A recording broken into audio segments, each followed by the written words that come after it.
Para você que gosta de automobilismo, seja bem-vindo a mais uma edição do Primeiro Stint.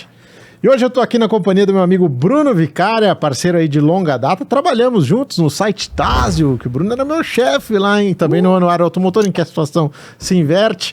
E, enfim, muita história aí. O Bruno tá no Buzz Talks também, o podcast que você deve acompanhar. Comentarista de automobilismo. Na Rádio Interlagos, lá na Fórmula 1, também é a voz dele que você ouve. E a gente vai ter muita chance aqui de debater a Fórmula 1. Tá chegando a primeira etapa no Bahrein. Eu quero ouvir o que o Bruno tá pensando aí depois dos testes de pré-temporada. Tudo certo, Bruno? Tudo certo, é Race Week, graças a Deus. Race Week chegou. Putz, tava longa essa espera, não aguentava mais. É verdade. Até falei antes aqui que achei que ia passar uma vinheta de carnaval. Chega de carnaval. Pelo amor de Deus. Até o Sambódromo já tá sendo preparado para competição. Exatamente. Também. Tem Fórmula E lá no dia 16 de março, aqui, etapa de São Paulo, o EPRI de São Paulo. Mas o papo é Fórmula 1, cara. Primeiro de tudo, que balanço que você faz dessa pré-temporada? É Red Bull? Acabou? Pode entregar o troféu? Eu acho que vai mudar muitíssima pouca coisa em relação ao ano passado, porque a própria Red Bull evoluiu, né? E os treinos, ela botou uma distância considerável nos rivais, porém, todas as outras equipes têm alguma coisa a se falar. A gente só teve 3 dias de teste, acho que foi a pré-temporada mais curta, não me engano. Antigamente eles tinham Barcelona e depois iam pro Bahrein, enfim. Foram 3 dias só. Interessante isso, inclusive. Ou seja, todos os desenvolvimentos serão feitos ao longo do ano. A gente pode ter alguma melhora, mas por enquanto o cenário atual não mudou muito, salvo uma outra equipe aqui, uma que subiu, outra que desceu. De resto, acho que a gente vai esperar o mesmo panorama, porém pilotos mais à vontade com o carro, mais à vontade em controlar a parte traseira do carro, que é bem mais pesada, enfim. Podemos ter alguma surpresa, sim, espero. Porque tomara, porque o retrato do segundo dia ali em que o Verstappen impõe uma vantagem, primeiro dia, perdão, em que ele impõe uma vantagem absurda nos rivais ali, foi realmente muito ruim. Muita gente falando em 1 segundo, aí o Helmut Marko fala, não, 1 segundo não, são só 3 décimos. Ah, tá bom, agora estamos tranquilos, então só 3 décimos tá tudo certo. Mas antes da gente iniciar o nosso papo equipe por equipe, a gente pegou no site da Fórmula 1, o Rodrigão vai colocar aí para vocês, um comparativo entre as equipes, né? O resultado que cada uma obteve e o que a gente tem de simulação. Esse é o quadro da simulação de corrida que vocês têm aqui. Então você pode ver que já tem uma diferença, Bruno, depois a gente vai voltar no de classificação, mas vamos analisar primeiro o de corrida. A gente vê que já tem uma diferença aí em que a gente vê a Mercedes aparecendo como segunda força em termos de corrida, em ritmo de corrida. Você acredita no que está aí ou a gente tem que olhar esses dados com uma certa desconfiança, porque afinal de contas em teste ninguém entrega tudo que tem, né? Eu acho que da metade para cima é um retrato mesmo do que tá rolando. Da metade para baixo eu acho que a gente pode ter muita gente trucando, entendeu? Como a Sauber, por exemplo, e a Racing Bulls, que elas podem ter trucado. As duas estavam no fundo. Melhor do que estão de fato. Ou treinando de tanque vazio, sim, né? Com menos peso, outra configuração. O que é muito normal em pré-temporada, né? A gente teve uma época, a Prost estava precisando de patrocinador, o Alesi treinava sem gasolina, liderava tudo. A Arrows, o Verstappen fazia a mesma coisa. Não é novidade, não seria novidade se isso acontecesse aqui de novo. E a gente vê que a gente tem 3 pelotões, né? Primeiro com a Red Bull, segundo Mercedes até a Aston Martin e depois o resto. É verdade. Agora, ali, por exemplo, Mercedes e Ferrari, 0,2 para as duas. É uma diferença tão pequena que, em se tratando de teste, não dá para cravar que uma tenha vantagem sobre a outra, né? Não. As duas são muito parecidas até no mesmo problema, né? As duas equipes têm problemas, a gente vai ver no quadro seguinte, que é de volta rápida. Eles têm um bom ritmo de corrida, eles têm uma variação pequena no ritmo de corrida, de desgaste, de desempenho, mas na classificação em volta lançada, na volta velocidade pura mesmo, elas estão sofrendo.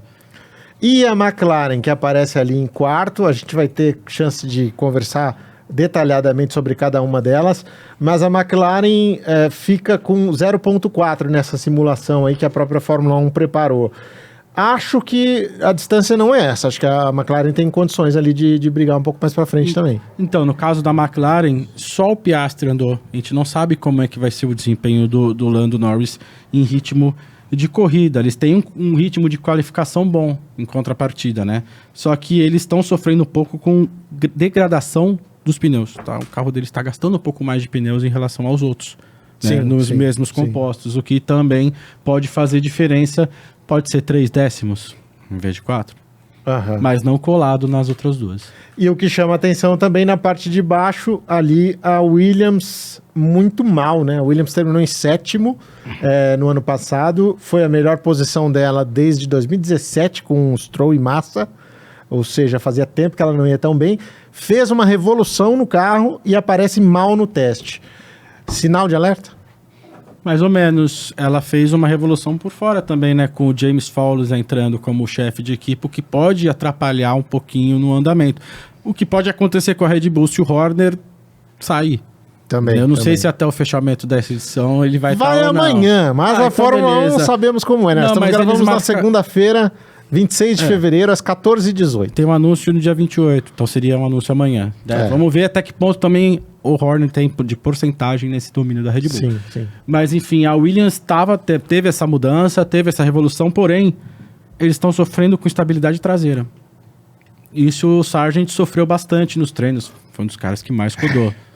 Então eles desequilibraram uma parte do carro, porém o carro continua muito bem em linha reta, ou seja, eles podem ir em circuitos velozes, que nem a Force India no ano passado. Spa, Monza, Baku, que a reta é longa. Que era o que eles queriam solucionar, né? O Albon até falou que ele queria para esse ano um carro um pouco mais equilibrado, com menos performance de pico, mas mais equilibrado. Que você espera, não é que vai andar em 4º em Monza e em último em Mônaco. Não, que ande sempre em 10º. Era isso que ele esperava. Eu acho que ele vai ter que esperar mais um ano. Vai ter que esperar mais um ano? Então tá. Vamos ver, Rodrigão, não sei se você tem aí o de classificação, que muda um pouco em relação a isso aqui que a gente tem de classificação. Agora a gente vai colocar para você o gráfico de volta rápida, né? A gente viu ali o gráfico de corrida e a gente tem em classificação esse cenário, Vicária, com a Red Bull em primeiro, aí a Ferrari em segundo e a McLaren em terceiro. A Mercedes cai para 4º. Minha opinião, e aí eu quero ver se você enxerga da mesma forma. Eu acho que a Mercedes não foi para buscar volta nessas sessões. Em nenhum momento a gente viu a Mercedes entregando realmente performance de pico. Então eu acho que ela ainda também pode reduzir essa diferença aí, que definitivamente para mim não é de meio segundo. Pelo que eu pude ler, ouvir e acompanhar, né, todos os relatos da turma que esteve lá, é um carro que está muito nervoso, né, com muito problema de estabilidade no meio das curvas. Estabilidade no meio da curva é um problema sério. Sim, né? sim. Então, talvez possa melhorar. O ritmo de corrida, meio segundo, é muito... O que me interessa mais é ver que a Ferrari, ela foi constante. É verdade. Tanto em classificação quanto corrida. 0.2 nos dois casos. Que continua, talvez, sendo a única equipe capaz de vencer uma ou mais corridas esse ano, se não fizerem problemas, né, nos boxes, se não fizerem problemas estratégicos, se seus pilotos se mantiverem calmos e tranquilos e não cometerem erros. O ritmo da McLaren... A gente precisa saber um pouco mais, a gente precisa ver o Lando Norris performando com esse carro, apesar do que Piastri é uma boa referência. Mas a Racing Bull subindo para 5º é o que mais impressiona, assim, de todas as evoluções. É a evolução real, uma revolução real. Muitas críticas em relação a isso, né? A gente viu ela ali em 5º também, se não me engano, nessa margem aí em simulação de corrida. Muitas críticas em relação ao fato de, no Mundial de Construtores, você ter uma equipe que é tão associada à outra, se beneficiar tanto do que a outra oferece, quase um clone aí do que era o RB19, e assim apresentar um bom desempenho. Minha opinião, de fato, eu acho que a coisa está indo longe demais. Eu acho que não é problema você ter uma segunda equipe. A Fórmula 1 é feita de colaborações, a própria Aston Martin com a Mercedes tem participação na marca Aston Martin também, o grupo Daimler. Então é natural, se você for mexer, você vai achar. A própria Mercedes com a Renault tinha parceria no mercado automotivo, essa parceria se desfez recentemente, mas todas elas estão ligadas de alguma forma e existe colaboração. Não é a não primeira vejo vez, problema. Não é a primeira vez. Mas acho que tá passando ponto. Não é a primeira vez, não vai ser a última, a gente pode listar. 95, a Ligier com a Benetton, é exatamente o mesmo Mesmo carro. os donos, né? O Tom Walkinshaw, sim, o mesmo carro, mexeu uma vírgula aqui ou outra. A Sauber com a Ferrari, 2004. A própria Toyota, em 2003, fez o carro igualzinho. Schumacher andou na Sauber de teste. Sim. Ou seja, tanto que até em 97 lá, eu gosto de falar de coisa velha. Em 97 teve a suspeita que o Fontana teria fechado o Villeneuve na corrida em Jerez. Sim. Existe isso, só que tá numa forma mais escancarada. Mas desde 2005, desde 2006 tá assim. Vai ser a favor ou contra? Eu acho que no formato que tá, eu acho que já passou um pouco do ponto. Poderia abrir uma jurisprudência se alguma outra quiser fazer igual. Uhum. Né? No contrato, no pacto de concórdia, não tá escrito que é proibido você ter duas equipes. Haas e Ferrari trabalham juntas também com uma certa proximidade. Haas e Ferrari é o que seria a Ferrari Sauber nos fim dos anos 90, começo dos anos 2000. Mas também Haas e nada é a mesma coisa. Haas e nada é a mesma coisa. Então, não sei até que ponto ajuda. Talvez para ganhar um troco a mais vendendo o motor. De parceria técnica, acho que só isso. É verdade. Salvo uma ou outra de parceria de câmbio, uma equipe ou outra. Porque tem equipes que correm com um conjunto todinho da Mercedes. Sim, motor e câmbio. Sim. Acho que a própria Aston Martin é uma McLaren. A Williams esse ano tá com a transmissão do ano passado porque ela não conseguiu fazer alteração na suspensão traseira. Mas também com o conjunto da Mercedes. Bom, vamos então analisar equipe por equipe. Valeu, obrigado, Rodrigão, aí pelos gráficos que a Fórmula 1 preparou pra gente. Vamos analisar primeiro a Red Bull. Equipe que chega com um conceito bem diferente do que ela apresentou o ano passado. E todo mundo acreditando que, até pela vantagem que ela tinha, seria natural que ela mantivesse esse mesmo caminho. Te surpreendeu também ela dar uma forçada na barra e buscar coisas diferentes? Não, eu acho que isso mostra que eles não vão dormir no resultado, não vão sentar no resultado, né? Eles fizeram uma evolução, né? E não fizeram uma revolução, como muitas outras equipes estão fazendo. E eles fizeram principalmente ajustes na parte traseira do carro. Ela poderia ter feito que nem a Ferrari fez em 2003. Vou andar com o carro do ano passado, 5 etapas, e depois estrear o novo. E continuar com... Não ia mudar muita coisa, eu acho, inclusive, né? Então, time que ganha não se mexe. Apresentou um bom desempenho nos treinos. Eu acredito que na corrida vai continuar igual. O Max visivelmente empolgado ainda com o desempenho dele. Atual bicampeão. Não tem nada pra ver. Sérgio Pérez, eu até chamei a atenção nos testes. É claro que em boa parte dos treinos ele estava andando numa configuração diferente do que andou o Verstappen. Mas me pareceu ainda distante. Que retrato que você vê do Pérez nessa temporada? Você acha que a gente pode ter um ano um pouco melhor por parte dele? Ou vai ser mais um massacre e a despedida dele na Red Bull? Estamos aqui na tela com o Alberto, o psicólogo de Sérgio Pérez. Só esse cara acho que vai poder dizer como é que tá o Sérgio Pérez esse ano. Treino é treino, jogo é jogo, né? A gente só vai saber nesse fim de semana. E ele vai, provavelmente é o último ano dele... Se ele for descompromissado... Na Fórmula 1 ou na Red Bull, você acha? Eu acho que na Red Bull. Teria vaga e conseguiria se encaixar em outra equipe. Do Haas, por exemplo. Sim. É um cara até que porque é um cara, ele é um estilo Fisichella, é um cara que rende em equipe pequena. Sim. É verdade. Ele é um cara bom de economia de pneu, bom de stint longo, bom pra fazer estratégia de fundo pra frente, né? Mas a Red Bull não tem espaço. Tem que ver o nível do compromisso que ele vai aplicar nele mesmo. Né? Porque ele muitas vezes perde pra própria cabeça dele. Sim, total. O ano passado foi sangue isso. Latino, né? Com o sangue latino dele. Ó, que os caras pegaram no pé do Helmut Marko quando ele falou isso aí. Diz que com uma certa razão. A literação de Ney Mato Grosso. Não, mas assim, eu também fui muito criticado porque eu falei, gente, o Helmut Marko é maluco, ele fala um monte de bobagem e essa é mais uma delas. Você não sabe nem em que continente o cara nasceu. Mas tem um fundo de verdade que é o atleta sul-americano e latino-americano em geral, ele lidar pior com a pressão. A gente viu isso acontecer em diversos casos. Vai acontecer sempre? Não. O Ayrton Senna quer pressão maior do que essa, Grande Prêmio do Brasil, sexta marcha, vai lá ganhar corrida. Então também tem o lado positivo disso, que é o coração, que às vezes o alemão frio vai falar, não, deu problema, tchau, encostei, um abraço, até a próxima. O sul-americano não tem isso, ou o latino-americano, no caso do Pérez, é um cara que tem o coração ali também. Então, pode fazer mal, mas pode fazer bem. E é isso que o Helmut Marko não considerou quando falou isso. Eu não sei até que ponto a mídia mexicana trata ele bem ou mal. Pérez? Porque isso faz diferença. Aqui faz diferença. Trata bem. Trata melhor do que a gente trata os nossos. Então, não tem muita desculpa, né? É verdade. Bom, vamos ver. Tomara que ele consiga fazer uma temporada interessante que possa estar brigando por vitórias, porque se tem alguém que pode, é ele. Se tem um só brigando na equipe, né? E o cara tá lá na frente. O Pérez consegue pôr emoção também, como a gente viu em Las Vegas.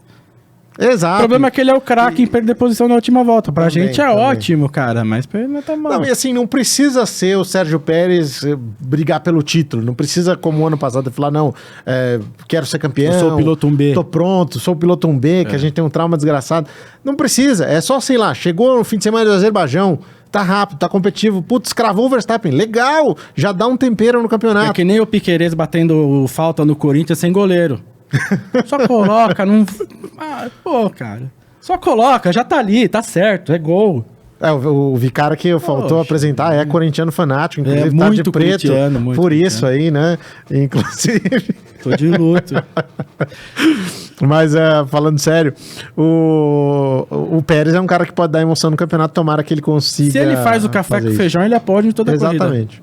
Café com feijão é duro, hein? Café com leite? Café com leite. Se ele fizer arroz com feijão. Arroz, café. Tá certo. Então, entendemos a mensagem. Bom, Ferrari. A gente pega aqui os tempos. Tá Carlos Sainz e Charles Leclerc em segundo. Carlos Sainz o mais rápido, 1:29.921. O Charles Leclerc 1:30.322. Os dois mais rápidos dos testes. Eu acho que é aquilo que a gente já falou na exibição do gráfico. Parece que em volta rápida ela continua sendo uma equipe capaz até de superar a Red Bull, como a gente viu ano passado. No ano passado eles fizeram 7 poles. Até que ponto isso pode ser transferido para a corrida? Independente da característica, acho que de cada circuito. É capaz de eles conseguirem transformar essa vantagem, essa pouca diferença, que eles podem dar o truco. Charles Leclerc, para mim, é candidato a várias poles esse ano. Né, vendo os gráficos, vendo os comentários e tal, a evolução.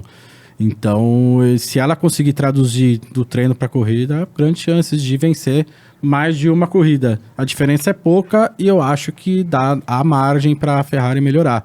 Testaram vários tipos de componentes até imperceptíveis, como a barbatana da capa de motor. Então, cada etapa a gente vai ter muitas novidades, né, desenvolvidas no CFD, em túnel de vento. E eu espero que chegue sim, que a gente tenha uma disputa legal, Ferrari com Red Bull, que seja sofrida, mas que seja que aconteça, sabe? Pra gente não ter mais aquelas corridas monótonas. Pelo título, me parece impossível, mas não precisa pra corrida. Ser pelo título, pode ser que nem Villeneuve, corrida a corrida. Sim. E a gente viu em algumas provas, até em 2022, lá em Silverstone, que a Ferrari andou muito bem com a vitória do Carlos Sainz. Então, acho que se repetir o que foi 2022 com algumas performances pontuais da Ferrari, eu já ficaria feliz. Misturar 22 e 23? Exatamente. A Red Bull vai ser superior, não há dúvida, mas em alguns momentos a Ferrari mostrar força ali, pra mim, acho que seria legal. Falta um Schumacher na Ferrari nessa época agora, assim. Tá chegando, o homem tá vindo. Mas se tivesse o Schumacher numa configuração como essa aí, porque você não vê no Leclerc ou no Sainz o ímpeto de um Schumacher de 96, 97, com a Ferrari lá tentando colar nos outros e conseguindo. Temos que ver também o ímpeto deles, o Sainz já na porta de saída. Eu acho que ele vai pra cima. Eu acho que ele não é de se abalar, não. Provavelmente a disputa interna vai ser delicioso. Vai ser macetação. Não, e se você pegar, o Sainz já era um cara que mesmo contratado e mesmo seguindo a cartilha ali, ele não baixava a bola. Então, assim, reclamava do Leclerc. E o Leclerc sente. Então, imagina agora sem contrato pro ano que vem. Tipo, não vai ter essa. Ajuda ali, faz... Não vai.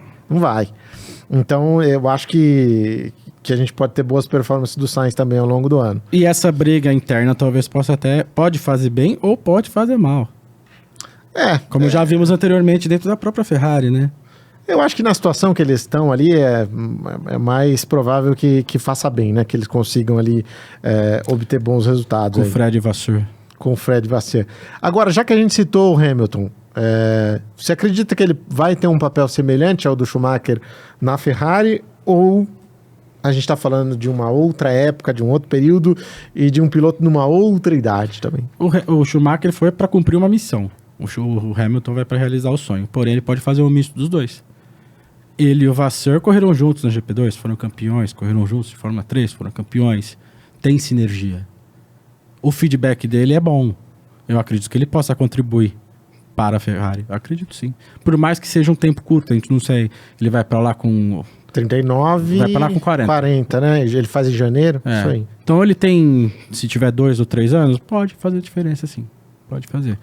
Ser campeão talvez seja demais, mas brigar por título acho que é plenamente capaz. Cara, eu acho que até pra ser campeão. Eu assim, esperando eu adoraria, cara. Eu acho. Não agora, mas assim, eu acho que ele pode ter uma carreira aí um pouco mais longa, vai até uns 44. E acredito que nesse período ele possa... A gente tá vendo o Alonso com 42 indo pra 43. Sim. E, putz, se tivesse numa Red Bull, poderia ser campeão. Da Haas já com idade avançada. Também. Toda a equipe tá com um pilotinho já com uma idade avançada, então...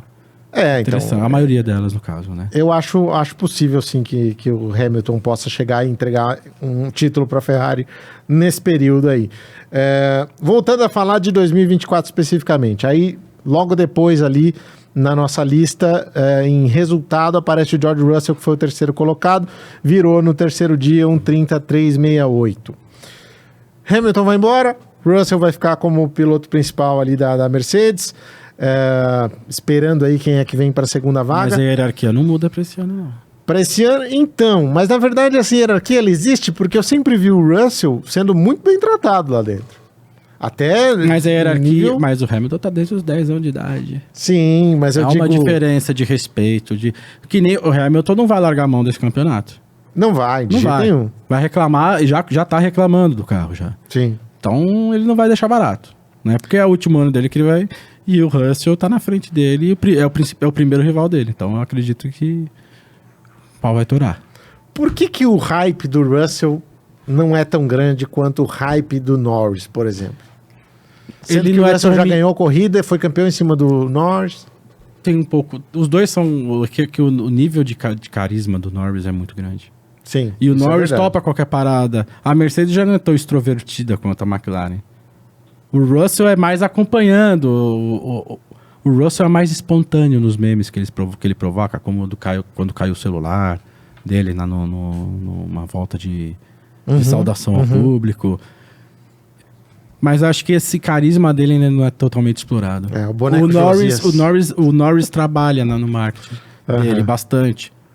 Tanto que ele tem legiões de fã-clubes que todo mundo fica postando o mesmo vídeo dele dando risada do Sainz falando Mariah Carey. Né? A própria relação dele aqui com o Palmeiras, que é de fato o time do Bruno Vicari, agora corrigindo a brincadeirinha e a piada, também mostra o quanto ele é um cara que se envolve, enfim, é um cara que tá sempre ali... enfim... Ele tá mais na bagunça. Tá mais na bagunça, às vezes literalmente. E eu acho que talvez tenha a ver com o mindset também, né? Porque o Russell é bem mais difícil enfrentar um Hamilton do que um Piastri. Você tem que estar bem mais afiado, né? Sim. E a gente viu que o Norris sofreu também com o Piastri ali bastante, né? E aí já entrando no lado McLaren, o que esperar dessa dupla em 2024? Se você pegar a classificação do campeonato, o Norris foi infinitamente superior ao Piastri. Era a temporada de estreia do Piastri, então você nem poderia esperar algo diferente. Agora... o Piastri é uma joia também. Em extrato, você vê que o Norris sofreu.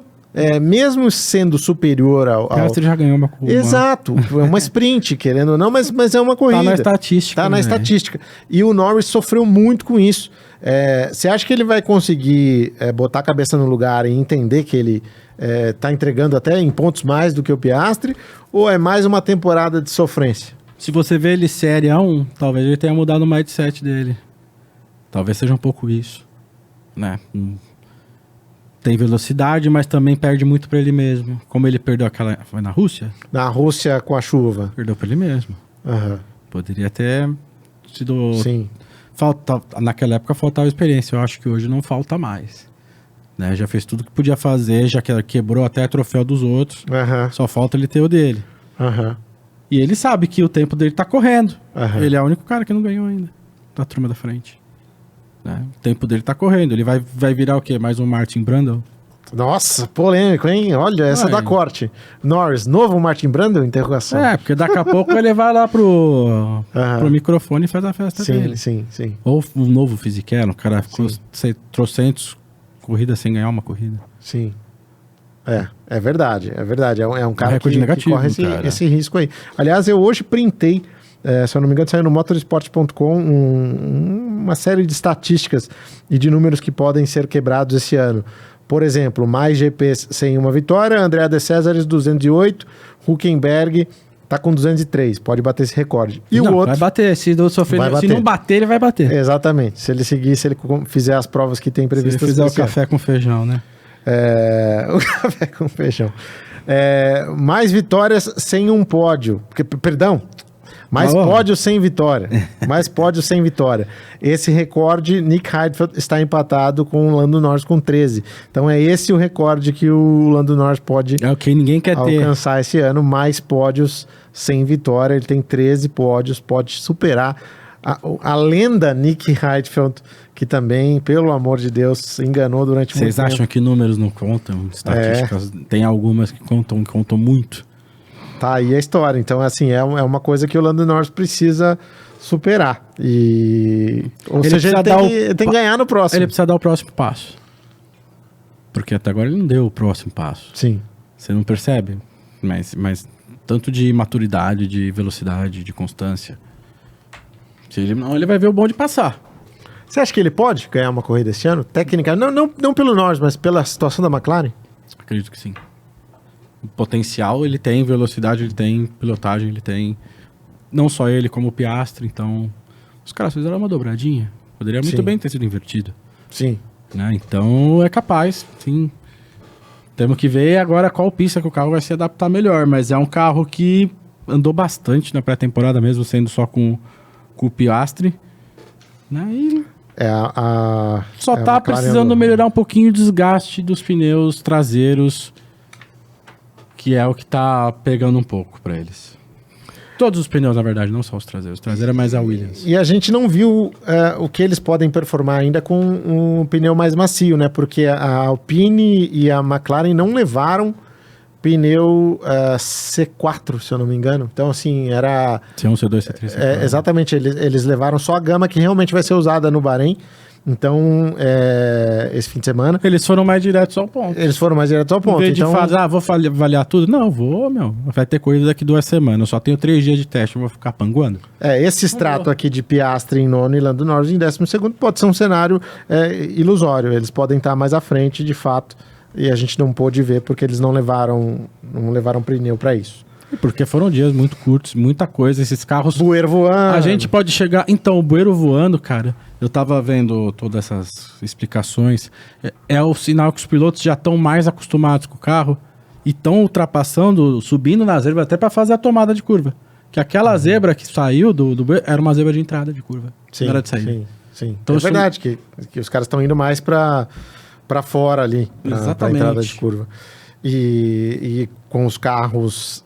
novos carros asa, né? Isso acontece porque você tem a sucção. E ali. Esse problema do porpoise foi completamente solucionado. É, estão todos mais à vontade agora. Sim. Estão todos muito mais à vontade. A impressão que todos falaram lá é que todos os pilotos melhoraram.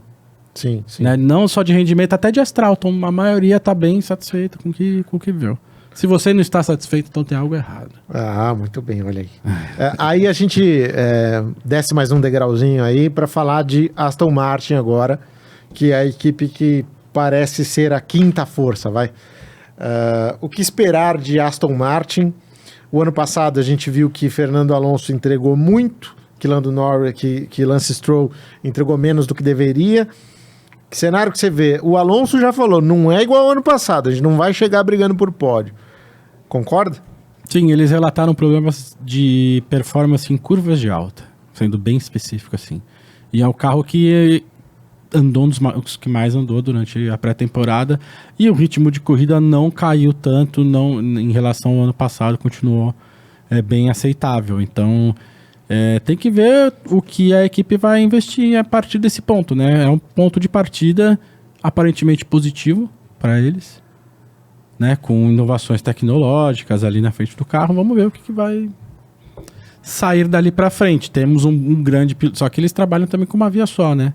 Eu não sei até que ponto o Lance Stroll é bom de feedback, de usar simulador, de fazer esse tipo de, ótimo, maravilha, de atividade, mas é aquilo que a gente falou do piloto mais velho. O cara com 3 dias de pré-temporada e você tendo que desenvolver um negócio no fim de semana, então o cara mais velho faz totalmente diferença. Faz diferença. E é isso, a Aston Martin vai pagar um preço que ela sabe, mas que também é isso. Sem o Lance Stroll, ela nem existiria. Ela meio que então... continua no mesmo lugar do ano passado, assim como a Alpine. Não isso. Subiu, nem desceu, só que dá pra, é um ponto, dá pra lapidar. A Alpine dá para lapidar? Eu já acho que esse ano vai ser um horror para a Alpine. Acho que vai ser pior do que o ano passado. Mas pensa, eles mexeram tanto no carro e não saíram do mesmo lugar. Exatamente. Ou seja, se esse carro é um desenvolvimento bruto, dá para lapidar. Dizem que o grande problema deles é a unidade de potência que congelada não pode ser mexida e é a pior de todas, né? Porque a Renault, quando congelou, estava lá para trás. Você concorda que deveria ter um reequilíbrio das forças aí de motor ou combinado não é caro e, enfim, azar deles, vamos até 2026? Então, cara, não adianta o que a gente pensa, o que tá no contrato é o que tá no contrato, né? Vai ter que... Eu acredito que muita gente já tá pensando em 2026. O público em si, dependendo de como for o Bahrein, já tá torcendo pro ano que vem. Sim. Que é o ano que vem, que esse ano acaba o contrato da maioria dos pilotos. Tem o Hamilton na Ferrari, vai ter uma grande mudança de força, já vai ter uma primeira alteração de regra, né, que é do motor. E em 2026 aerodinâmica. Exatamente. Né, então, para a Alpine, se já deve estar pensando lá na frente nesse sentido do motor. Se vê que não conseguir, aí que joga a mesma toalha. Só para manter. Eles também mudaram bastante de estrutura internamente, né? Eles têm que achar um ponto de equilíbrio ali para voltar a ser o que era 20 anos atrás. Me parece que é uma equipe também que sofre daquele problema de muito cacique e pouco índio, né? Mas é um problema, sempre foi um problema da Renault, historicamente. Ela só teve um ponto de sucesso. Sim. Que foi quando tinha os Flávio Briatore, gente que trouxe de fora. Medalhão. Porque no começo dos anos 70, quando desenvolveu o turbo também, era apagada. Teve a equipe dos anos 80 completamente apagada. Chegou a brigar por título, mas também errou muito. Sim. Foi o caso do Prost, enfim... Teve essa segunda jornada, foi campeã, mas depois saiu os dois, acabou tudo. Essa experiência como Lotus, Renault também foi desastrosa. Essa volta como Renault, não rendeu muita coisa. Enfim, tem que remar, não adianta você ter dinheiro só. Não adianta só ter dinheiro, tem que ter talento. Bom, o Williams a gente já falou, já dissemos aí o patamar que eles estão, né? Carro de linha reta, pistas de alta. Ou seja, não mudou muito do que era o ano passado. Agora, o Williams especificamente tem um ponto aí que a gente precisa discutir, que é Logan Sargent. Até quando Logan Sargent? Cara? Até o fim desse ano. Até o fim, você acha que ele ainda vai? Quando acaba o contrato. A não ser que quebrem antes, mas acho difícil, com 3 corridas lá. E a força política continua sendo muito forte, né? No caso dele, eu não sei. Eu não sei até que ponto a força política vale. Porque quem é Sargent perto do Mandretti? Não, você tem razão. Né? Só que Sargent não toma dinheiro de ninguém, né? Aí que tá, o Andretti tomaria. Eu acho que esse é o grande ponto. Acho que por isso que a Fórmula 1 prefere ter um americano chumbrega do que uma equipe americana. Então é uma política relativa, é uma política monetária. Sim, de certa forma sim. A política monetária que sempre teve na Fórmula 1, né? Quem paga mais tá lá. Se você ajuda os interesses deles, melhor ainda. Se você for bom, então, que nem o Gianni Ogier, que eu acho um piloto bom, melhor ainda. E a gente vai falar deles também, vai falar da Sauber aí. Mas o Sargent a gente sabe, não vai? Teve 2 anos com esse carro já. Podia falar, é um carro diferente, mudou o regulamento, não tem. Ou não rola, irmão. E a cabeça do cara parece estar ruim também, né? Muitos erros, enfim, se a gente vê ali que não... o cara começa a se cobrar mais do que pode entregar e aí vira essa bagunça. Tem até o Nick De Vries, que tinha um currículo muito melhor que ele, sucumbiu, né? Sim. Só que não tinha o Faz-me Rir. Sim. Se ele não tivesse o Faz-me Rir, talvez os dois já estariam batendo roda na Fórmula E. Você tá falando de 2 campeões mundiais de kart aí, Logan Sargent e Nick De Vries. Enfim, você vê que os dois realmente... Você vê que... Mas também tem... Não adianta você também ser campeão mundial de kart. Não. Jarno Trulli, não adianta ser Exato. Jarno Trulli. Exato. O Liuzzi, né? Vitor Antônio Liuzzi. Bom, vamos falar de Sauber agora. O Guan Yu Zhou teve uma boa pré-temporada aí, ficando com o 4º lugar, 1:30.647 o tempo dele. O Valtteri Bottas não foi tão bem assim, né? Ficou lá mais para trás, em 18º. Mas o recorte que eu faço, o Vicária, é que o ano passado o Bottas também se apresentou bem na pré-temporada e foi um dos caras que perdeu tempo na hora do vamos ver. Ou seja, o tempo de pré-temporada dele foi melhor do que o tempo de classificação. O que mostra que eles estavam jogando com um carro de peso baixo, enfim. Você acredita que a Sauber cresceu mesmo, que esse 4º lugar do Guan Yu Zhou é um alento? Ou pode ter aí um joguinho, uma estratégia aí para colocar os novos patrocinadores em evidência, enfim? Eu acho que é um misto das duas coisas. Muita gente falou que está duvidando do desempenho deles, mas ninguém nega que eles também evoluíram, deram um passinho para frente. Mas 4º lugar eu acho que é muita coisa, né? Mas é bom ficar esperto, é bom monitorar, vamos ver o que vai acontecer, né, no fim de semana. Se for bom em ritmo de volta rápida, capaz de que na classificação eles apareçam bem. A gente vai saber já no Q1, já vai ter resposta. Exatamente, se eles podem ir para frente. Se eles podem ir para cima ou não. Eu acredito que não. Mas eu também acredito que não, primeiro porque é uma equipe que está em fase de transição. Sim. Né? E não vai ficar gastando os tubos porque não tem gente para pagar até chegar a Audi. Sim. Né? Não dá para gastar muito. E os pilotos não são pagantes. Né? Eles são pagos. O Joe até leva uma graninha, né? Leva uma graninha unilateralmente. Sim, né? Então, sim. Porque é o único piloto da China. Dá para trazer. Que nem quando tinha só o Rubinho, todo mundo ia nele, né? Então... Tanto que a vaga dele ficou em risco por conta dessa renovação de patrocínio, mas depois as coisas se ajustaram. Mas é um bom piloto. É um bom piloto. Não atrapalha a corrida de ninguém. Você nunca vê falar dele. Não, e assim, o ano passado na Hungria, se não me engano, foi 5º lugar no grid, enfim. Ou seja, é um cara que sabe extrair do carro quando tem. Fez uma boa performance de Fórmula 2 também. Eu diria que hoje, se a gente for falar de um cara, a gente precisa falar do Bottas, que talvez não esteja entregando o que se espera de um cara do nível dele. Mas o Bottas, acho que tá, pelo menos na minha opinião, tá bem claro que o foco dele já não é mais... É vender calendários com nudes. É ganhar dinheiro, fazer o pé de meia pra ficar de bunda de fora o resto do ano, o resto da vida. Tomando vodka em copo de café, cara. É isso. É isso. Já fez, sabe que não vai conseguir, já sabe que o bonde já passou. Ele não é também não é tão persistente quanto o Ricciardo, mas ele sabe que o bonde dele já passou. Você acha que essa vaga será ocupada pelo Sainz o ano que vem? Ou você acha que é cedo demais? O Sainz tem mercado aí para mais coisas? Demais. Porque tá muito aberto o mercado. Todo mundo vence no fim desse ano. A maioria. É que o Hamilton acelerou mais as coisas porque a informação vazou. Senão ele ia segurar. Porque eles tiveram que comunicar ao Sainz... E o Sainz provavelmente passou para frente a informação. Né? Mas vai mudar muita coisa. O que vai tornar interessante essa disputa interna das equipes, principalmente da Aston para baixo. Até mesmo a Racing Bulls com o Ricciardo e o Tsunoda. É uma oportunidade, por isso que eu falo, muita gente deve estar pensando no ano que vem. Já vai ter uma mini revolução ano que vem. Dança de cadeiras e de motor.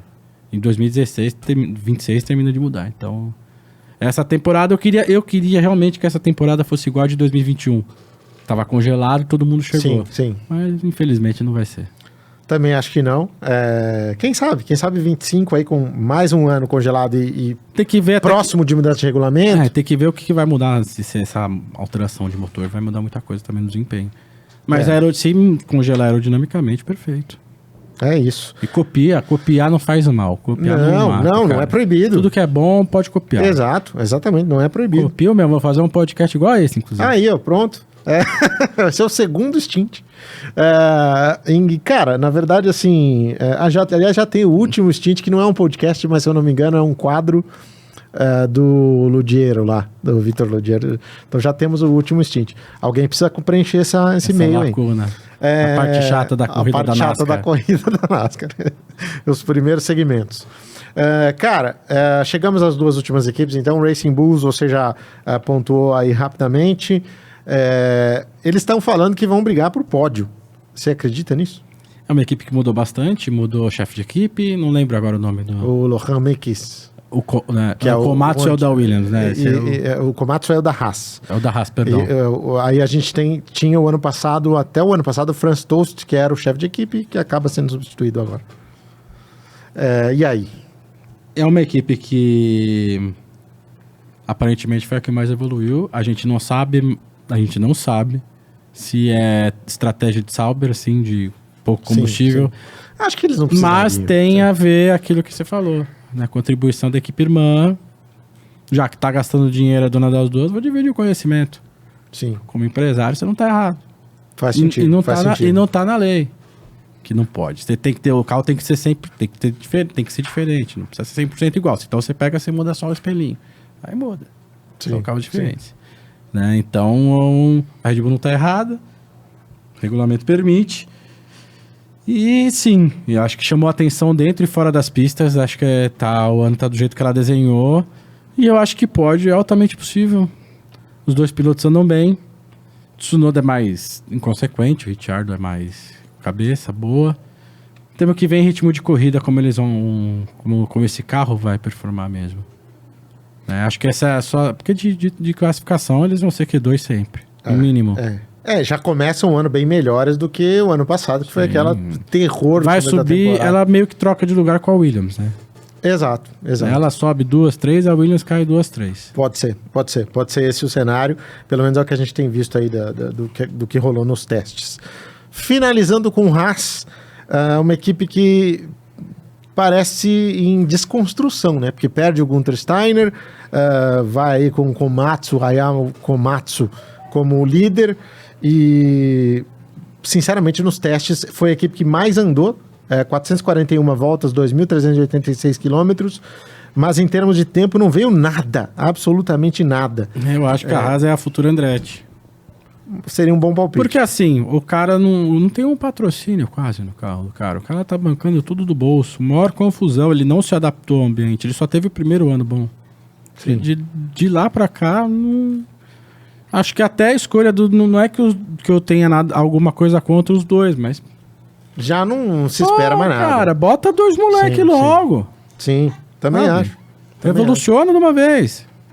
Acho que revolucionou do lado errado, porque o cara pelo menos mantinha a equipe na mídia. É verdade. Porque ele e esse outro que entrou não vai fazer a mínima diferença. O que a gente ouviu por aí também é que o Gunther, de forma até razoável, cresceu os olhos, né? Ele passou a querer ter participação na equipe, ele queria levar um patrocínio de 20 milhas e queria que... queria ganhar queria ter alguma coisinha ali, e aí o chefe não quis. Natural, enfim. Mas vai perder um cara que eu não considerava um bom chefe de equipe, mas que, como você falou, era um cara que, enfim, mantinha a equipe na mídia. Eu acho que ele era um personagem hoje maior até do que os pilotos. Ele é o Mike Gascoigne dessa geração. Não duvido que ele apareça em alguma equipe no futuro aí, viu? Numa Alpine, por exemplo. Não duvido que ele apareça. Voltar a Porque assim, ele é hoje chefe de equipe, mas ele tem uma baita história. Sim. Trabalhou Jaguar. De mais de 20 DTM. anos. Mais de 20 anos. Não é um cara de se jogar fora. Sim. Por ser midiático, ele foi tratado que nem cocô. Sabe? Por os outros ali, pra quem gosta de falar trash talk. Quem queria destruir ele, destruiu. Sim. Mas todo mundo sabe que nem o Binotto, baita background. Sim. Que tá aí também no mercado. Baita background. A Fórmula 1 é cruel com as pessoas. É isso. Ou performa ou... Ainda mais agora que virou um esporte de grande alcance, que funciona bem nas redes sociais, onde cada um fala o que quer. Aí você de duas uma. Se você tá bem, você vai pro céu. Se você tá mal, você tá frito de verdade. Acho que mais até do que no passado. É verdade. Que antes não tinha rede social, tipo... Na época do Rossetti. Se tivesse rede social. Coitado. E é isso, né? Aliás, o Rossetti é um bom personagem. Ele é gente boa pra cacete, cara. Tem muita história pra contar. Cara, pra gente caminhar pro final aqui do nosso papo, você vai estar também nas etapas da Stock Car, você é comentarista e repórter lá das mídias sociais. Stock Car... Mudanças importantes, hein? Poxa, no grid, fora do grid, vou usar uma colinha aqui, tá? Manda ver. Quais são os principais destaques? Cara, eu acho que a principal mudança é o formato. né? A gente tinha até de 2013 até 2023, 10 anos, corridas de 30 minutos, uma atrás da outra. Durante 5 anos, as duas corridas eram espaçadas por 20 minutos. De uns 3 anos para cá, virou tudo uma coisa só. Muitas equipes reclamaram, muitos pilotos reclamaram, porque a corrida 2 está virando um palco de Demolition Derby, como a gente viu em algumas corridas, como o Velocitar, no começo da segunda corrida, que foi 5, 6, 7 embora de uma vez. E as corridas serão do seguinte formato. Vou começar pela classificação, que vai passar a ser no sábado de manhã, né? O Q1 são 2 grupos com 16 carros. Só que a definição desses grupos vai ser a posição do campeonato para o ímpar. Primeiro no campeonato, terceiro, quinto, sétimo, nono e do outro lado. É igual a Fórmula E, a Fórmula E faz isso. E aí passam os 10 de cada um, não vai ter mais a mistura antigamente. Passam 10 de cada grupo. Um Q2 tem 20 carros, aí todo mundo junto. Disputam 8 vagas, porque 3, que agora tem 2 vagas a mais. E esse grid vale para a corrida do domingo, que é a principal, e vale para a corrida que vai ter agora no sábado, que é uma corrida de 30 minutos, que invertem os 12 primeiros colocados do quali. O cara vai largar em 12º na corrida do domingo, mas vai largar em pole na corrida do sábado. Essa corrida do sábado, ela é uma corrida de 30 minutos e você tem que trocar obrigatoriamente um pneu. Vai ser a mesma corrida que tinha no passado, só que você tem que trocar um pneu e o abastecimento já não é mais obrigatório, com uma janela de pit stop maior, por questões de segurança. Aumenta a pontuação. A corrida do sábado vale 55 pontos. Pro domingo, a corrida vale 85 pontos, além dos 2 pontos de pole. Né? Será uma corrida de 50 minutos, serão corridas de 50 minutos com troca obrigatória de 2 pneus. É o mesmo formato que a gente tinha antes da rodada dupla. Sim. E que todo mundo reclamou que era chato. Eu acho que vai ser. Que vai ser chato? É mesmo? Eu acho. Pô, eu tô com uma boa expectativa, cara. Eu acho que o sábado, a regra do push também, né? Sábado, eu acho que vai ser bem... A corrida do sábado, eu acho que ela vai ser bem mais interessante que a do domingo. Eu acho que a corrida do domingo, ela vai acabar sendo um pouco mais engessada. Um pouco mais engessada, com menos alternativas. Tem a questão do push to pass. Você vai ter mais quantidade com menos tempo adicionado. E o Hulk vai ter 10% a mais. Sim. Né? Tem uma diminuição interessante. Parece que o delay também vai diminuir um pouco. Porque eles querem acabar com aquele negócio que você vai pôr aí o cara vai pôr de volta. Eles querem diminuir isso. Pra menos saber quando o outro tá acionando, pra você poder dar o troco. Eu acho que isso pode ser legal, pode fazer diferença. Eu ainda gostaria que fosse que nem na Indy. Você dá 2 minutos de push, o cara se vira. Ele que se vira. Se quiser torrar 2 minutos na primeira volta... Ele torra 2 minutos na primeira volta. Eu acho muito mais interessante e evita esse tipo de situação. Bom, a Stock Car é uma categoria que ela está sempre com regulamento ali, informação e sempre acompanhando o que o público como o público está reagindo. Então é isso, conforme as coisas forem acontecendo, quem sabe pro ano que vem também possa ter ajustes. Uma coisa interessante que acho que ninguém reparou, o abastecimento não é obrigatório. Não é obrigatório, mas você pode fazer. Ou seja, você pode estar com um carro mais leve... na isso primeira aí parte da a gente corrida. vai no regulamento particular semana que vem, a gente vai tirar essas dúvidas, mas aparentemente, se não é obrigado, mas pode, ninguém falou que é proibido. Interessante. O cara vai poder largar com metade, fazer metade da corrida e encher o tanque. Se der. Tem que ver o quanto cabe na mangueirinha, na caixinha. Eu acho que o lado principal, que é movimentar o fim de semana com a corrida do sábado e a corrida do domingo, distanciar essas duas para que todo mundo possa fazer as duas. Todos. Para mim, isso aí tá pago e eu acho que vai ser uma grande temporada em relação a isso. Como vai ser a corrida do domingo? Vamos aguardar. E Goiânia já vai dar esse... Tomara que eu queime a língua, tomara que seja legal, tomara que todas essas alternativas funcionem. Tomara que a corrida do sábado seja um sucesso, tem mais público, mais atrações pro público, um dia a mais. Pra quem tá em casa acompanhando também. Poxa, tudo que foi bom. E preparar o terreno pro ano que vem, né? Que tem carro novo. Tem carro novo. O carro já vai ser testado esse ano, né? Já tá em teste. Já tá em teste. Tem um carro em teste esse ano. É isso. Cara, obrigado. Valeu pela presença aí no primeiro stint. Espero que você volte mais vezes. É só convidar. Tamo aí. Tamo junto. Boa viagem lá pra Goiânia. Sempre que quiser falar pré-F1, pré-stock, quando você quiser torturar alguém com pergunta, aí também. É isso. Porque você é o dono, mas eu posso cutucar e o cara volta, só não chama aquele cara lá. Né? Se queima menos. Muito bem, meus amigos. Valeu, sigam aí o @baúdovicária, acompanhem também o trabalho deles aí nas mídias sociais, acompanhem a Stock Car esse fim de semana, canal oficial da Stock Car, você pode acompanhar todas as atividades principais do fim de semana, tá Teremos um março gordo, estoque, truque, tudo, aí, Fórmula E, maravilhoso, gente. É isso.